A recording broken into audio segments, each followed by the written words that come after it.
This happened a few months ago during spring. It was that odd in-between time in my life, having just graduated with no real responsibilities yet and way too much free time. I had completed school a semester early, which seemed like a smart idea back when I was buried in assignments. But once I finally had all that free time, I didn't know what to do with myself. My full-time job wasn't starting until June, and most of my friends were still caught up with classes or finals. So until then, I was in limbo, feeling stuck between two stages of life. It actually made me feel really uneasy and kind of useless. I'm someone who always has to stay busy and productive, so sitting around for days just watching the time tick by was eating me up inside. That's probably why I agreed when my mom asked me to check in on my Uncle Jerry's beach house. It was a simple favor. Drive to Rehoboth Beach, make sure nothing was leaking or damaged, and take care of a few small tasks to save Jerry from hiring someone. Oh, and I should mention I'm from Pennsylvania, and Jerry's house is in Delaware, so the drive wasn't bad, just a little over 2 hours. The house is huge, the kind that easily holds my whole extended family each summer. 25 of us crammed into one place, playing games and drinking way too much. Those two things are honestly the only defining parts of our family traditions. The house isn't right on the shore, but it's not far from the beach either. It's located in a quiet neighborhood with tall beach grass and winding roads. Fast forward to some random weekday that I honestly can't even remember. I think it was a Thursday or something like that. I left later in the afternoon, which, looking back, was probably a bad idea. The drive itself was really peaceful. When I got to the house, everything looked normal. I went inside and went through Jerry's checklist. I checked the faucets, the breaker panel, and walked the grounds. Everything appeared fine. To be completely honest, it felt strange being alone there. I had never seen the house without random board games scattered everywhere and noisy relatives drinking. The silence was probably the creepiest part. The house just felt empty or abandoned. I'm sure most people have that one place, whether a house, a restaurant, or something else, that gets loud when the whole family is together. Now picture that same place completely quiet and still. Pretty unsettling, right?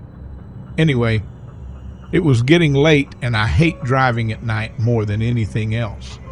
So I texted my mom and told her I'd stay overnight and head back in the morning. She said that was a good idea and reminded me to thank Uncle Jerry for letting me stay, which I did. I made something to eat, spent a bit of time on my phone, and then started getting ready for bed. Normally during family trips, I'd end up squeezed into one of the small third-floor rooms while other relatives claimed the nicer ones. I'm not complaining about the setup, just saying how it usually works. Since I had the whole place to myself that night, I figured I'd take advantage. The master bedroom on the second floor has its own bathroom, a big walk-in closet, and an unbelievably comfortable bed. It wasn't a tough decision. I knew that's where I'd be sleeping. I got into bed around midnight and fell asleep quickly.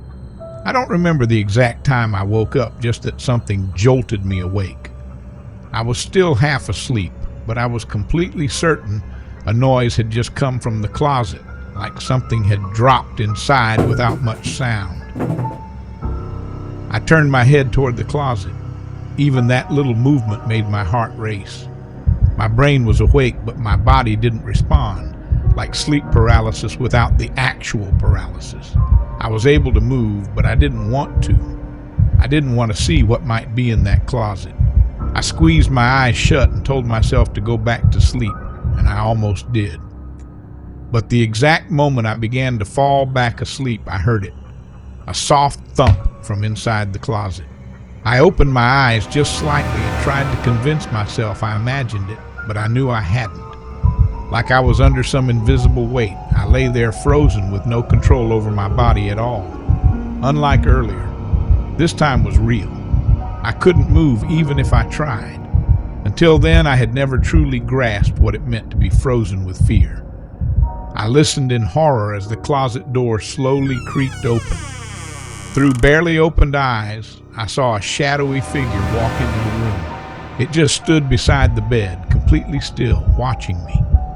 Maybe 20 seconds passed, each one feeling impossibly long. Then, without a sound, it turned and walked out of the room. I didn't move, barely breathing. The footsteps moved across the floor, but instead of going downstairs like I thought, they went up to the 3rd floor. My stomach dropped.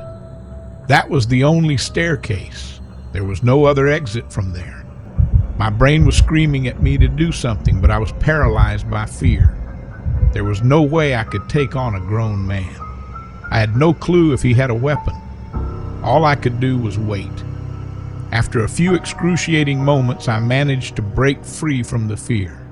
I quietly reached for my phone and dialed 911. 911, what's your emergency? As soon as the dispatcher answered, I whispered as softly as I could that someone was inside the house.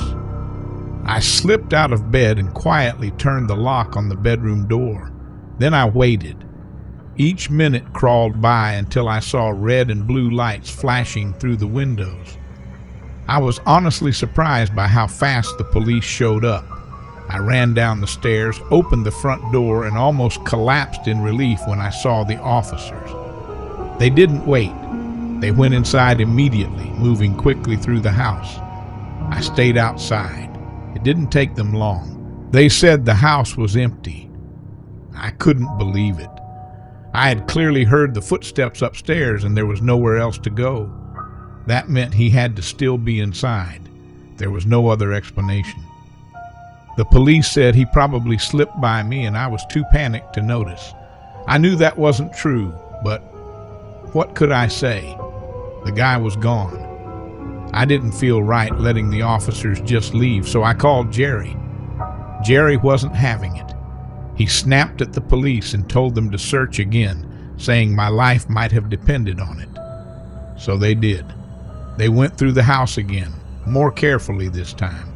Jerry told me to follow them and watch everything, so I did. The officers moved slowly, opening every closet and checking under every bed, tapping on the walls like they thought something might be hidden. They pulled back each shower curtain in the bathrooms and rechecked every lock on the doors and windows. That's when they found something. One of the windows in the 3rd floor bedroom, the one I was supposed to sleep in, was unlocked.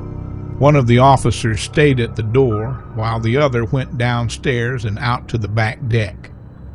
I decided to go outside with him, mostly because the idea of being locked inside with a stranger was unbearable. The officer pointed his light around the yard but didn't see anything at first. Then he started scanning the roof and, to my horror, his flashlight landed on something terrifying. It was him.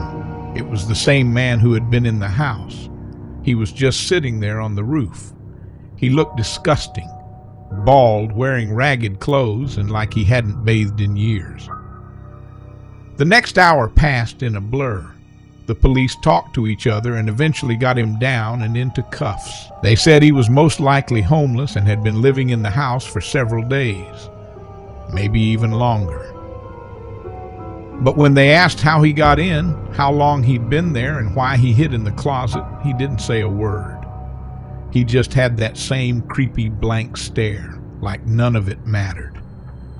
Soon after, he was in the back of a police car, and that was the end of it. The whole experience was so unreal that I still can't make sense of it. No matter how much I think about it, I can't figure out why he picked that closet of all places to hide. Maybe he heard me come in and picked the first place he could find. I still have no idea how he got in, and Jerry doesn't either. There's no way to reach the roof from the ground, so that explanation doesn't make much sense. The rest of my family keeps urging Jerry to upgrade his home security, but he refuses every time.